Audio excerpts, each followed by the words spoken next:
یہ Sweden, Norway ایسے ملکوں میں جہاں یہ سارے دہریے رہتے ہیں مگر بڑے با اخلاق ہیں، اور اس کے برعکس یہاں پاکستان میں جہاں ہر چیز کو مذہب سے جوڑا جاتا ہے، ادھر ریاکاری اور بد کرداری اور دروغ گوئی کی کوئی حد نہیں، یہاں تک کہ ہر شخص ادھر بیزار بیٹھا ہے، ہر شخص کہتا ہے کہ دوسرا بے ایمان ہے۔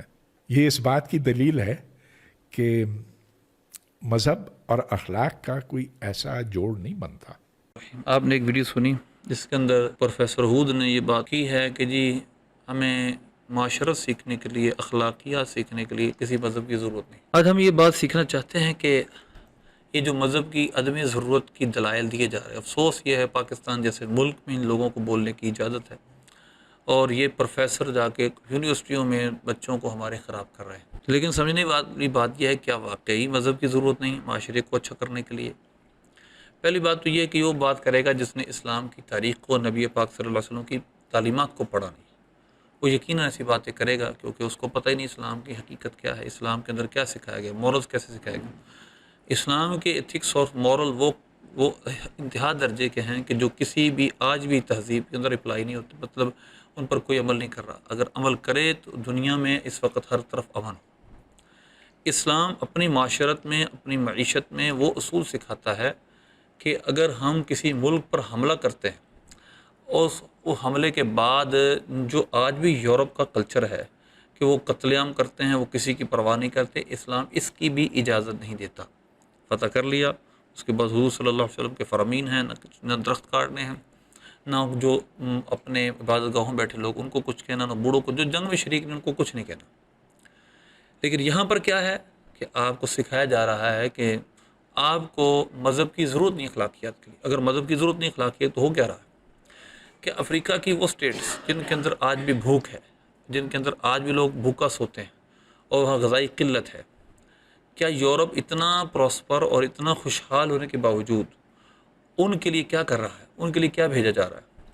کیا وہ امداد جو آج غزہ کے خلاف اسرائیل کی یورپ، کینیڈا، امریکہ کر رہا ہے، کہ یہ لوگ اتنی امداد ان افریقن ملکوں کی کرتے ہیں جہاں پر غذائی قلت ہیں، جہاں پر لوگ بھوک کی وجہ سے مر جاتے ہیں؟ نہیں، ایسا نہیں ہوتا۔ کیوں؟ کیونکہ پروفیسر ہود نے جو فلسفی بیان کی ہے کہ جی وہ جو ان کے جو ملک ہیں ان میں لوگ بڑے اچھے طریقے سے، اسلام اس کو کافی نہیں سمجھتا، یہ انف نہیں ہے، اسلام اس پر کفایت نہیں کرتا، اسلام اس سے بہت آگے کی سوچ دیتا ہے۔ اسلام تو یہاں تک کہتا ہے وَلَا يَجْرِمَنَّكُمْ شَنَآنُ قَوْمٍ عَلَىٰ أَلَّا تَعْدِلُوا، کہ تمہیں کسی قوم کی عداوت اس بات پر نہ ابھارے کہ تم عدل نہ کرو۔ 96 سال تک ایک عورت کو سزا دینا، کوٹھڑی میں رکھنا، اس کو بنیادی انسانی حقوق سے محروم کر دینا، یہ امریکہ کے قانون میں ہوا، آج ہوا، اس کے جج نے یہ فیصلہ دیا۔ اسلام میں اس کی کوئی گنجائش نہیں۔ یہ کیا ہے؟ یہ وہی بات جو یہ کہنا چاہتا ہے کہ جی اسلام ضرورت نہیں دین کی، جو دین کی ضرورت نہیں سمجھتے اپنے معاشروں میں انہوں نے ایسے قوانین آج بھی کیے ہیں، اپنے طور پہ بڑے اچھے بنتے ہیں، لیکن دوسری سٹیٹس پہ وہ حملہ کرتے ہیں اور ان کے لیے ہر جائز ناجائز برابر ہے، وہاں سے وہ پیسہ کماتے ہیں، ڈوٹتے ہیں، لوگوں کو مارتے ہیں، جانوروں کی طرح کاٹتے ہیں۔ ایک نقطہ یہ ہے۔ دوسرا نقطہ یہ ہے کہ کیا اکیلی معاشرت ہی انسانی زندگی میں کافی ہے؟ یعنی آپ کے مورز اخلاق اچھے ہوں، آپ رہن سہن میں اچھے ہوں، بس اتنا ہی کافی ہوتا ہے؟ یا انسان کو اس سے آگے کی ضرورت بھی ہے؟ بے شک اس کے آگے کی ضرورت ہے، وگرنہ یورپ، امریکہ اور جاپان جیسے ویلتھیسٹ اور ریچسٹ اور پراسپر خوشحال ملکوں کو ضرورت نہیں ہے پھر اس دین کی۔ جبکہ آپ نیٹ پر سرچ کریں، آپ تحقیقات کو پڑھیں، یورپ میں اسلام تیزی سے پھیل رہا ہے۔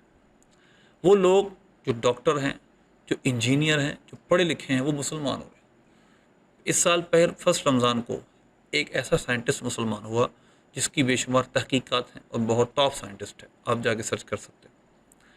یہ کتاب ہے جس کے اندر why did they become Muslims, وہ مسلمان کیوں ہیں؟ یہ کتاب بھری پڑی ہے ایسے لوگوں سے، ڈاکٹر ہیں، انجینئر ہیں، پڑھے لکھے لوگ ہیں جو مسلمان ہوئے اور یورپ اور جاپان جیسے ملکوں میں رہتے ہیں۔ آیا وہاں پر ایسے اچھے اخلاق ہونے کے باوجود، اتنی اچھی مورلی کنڈیشنز کے باوجود یہ کیوں مسلمان ہوتے ہیں؟ اس سے پتہ چلا انسان کو معاشرت سے بھی آگے، اچھی معاشرت سے بھی آگے بہت چیزوں کی ضرورت ہے۔ روحانی ایک تعلق انسان کو کس نے بنایا، وہ کہاں جائے گا، اس کا مبدا کیا ہے، معاد کیا ہے، اس کا بگننگ پوائنٹ کیا ہے، اس کا اینڈ پوائنٹ کیا ہے، اس کی زندگی کا مقصد کیا ہے، وہ کیوں دنیا میں آیا، یہ سب سوالات ہیں جو جدید مورلز کا سسٹم بالکل جس کے جواب نہیں دے سکتا۔ اور اس کے بعد ایک اور مثال میں دینا چاہوں گا جاپانی لوگوں کی۔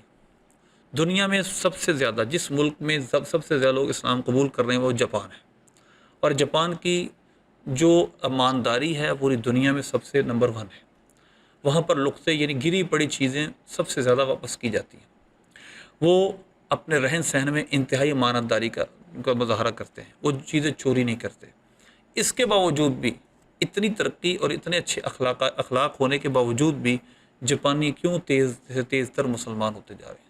اس سے پتہ چلا امپیریکلی آبزرویشنلی یہ بات واضح ہے، مشاہدات کے خلاف بات ہے اس پروفیسر ہود کی، کیونکہ یہ مشاہدات انسانی یہ باتیں بتاتے ہیں کہ انسان کو ایک مذہب کی دین کی ضرورت ہے جو سپر نیچرل ہو، جو میٹا فزیکل ہو، جو انسان کی ان قوتوں کی طرح انسان کے پاس آئے جس کو انسان دیکھ نہیں سکتا، اس قوت کی طرف سے وہ اللہ کی ذات ہے۔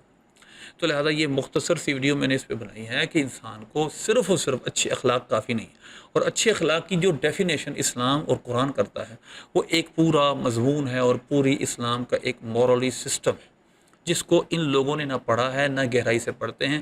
انہوں نے یورپ کی 3 طرز پر اسلام پڑھا ہے، انہوں نے اسلام کو اسلام سمجھ کر نہیں پڑھا، دین سمجھ کر نہیں پڑھا، زندگی کی اچھی زندگی گزارنے والا ایک نظام سمجھ کے نہیں پڑھا، جس کی وجہ سے اسلام کی ان باتوں سے نا واقف ہے۔ تو لہذا یہ پڑھے لکھے لوگ، یہ اچھے معاشرت والے، اچھی معیشت والے، ویل اکوپڈ لوگ جو ان حوالوں سے ہیں وہ کیوں مسلمان ہو رہے ہیں؟ یہ ایک پہ سوال ہے کہ ایک انجینئر، ایک بچہ ٹاپ سائنٹسٹ ڈاکٹر مورس جو جرمنی کا ایک ٹاپ سائنٹسٹ تھا، وہ کیوں مسلمان ہو؟ اس نے ایک کتاب بھی لکھی جس کا میں ایک انٹروڈکشن ایک ویڈیو میں کراؤں گا۔ تو لہٰذا پتہ چلا کہ یہ جو مشاہداتی دلائل ہیں یہ پروفیسر ہود اور ان جیسے ہم خیالوں کا رد کرتے ہیں کہ یہ صرف جو اچھی معاشرت آپ کو نظر آ رہی ہے یہ انف نہیں ہے، کافی نہیں ہے، اس سے بہت اچھی معاشرت اسلام سکھاتا ہے۔ اللہ ہمیں ایسے فتنوں سے محفوظ رکھے۔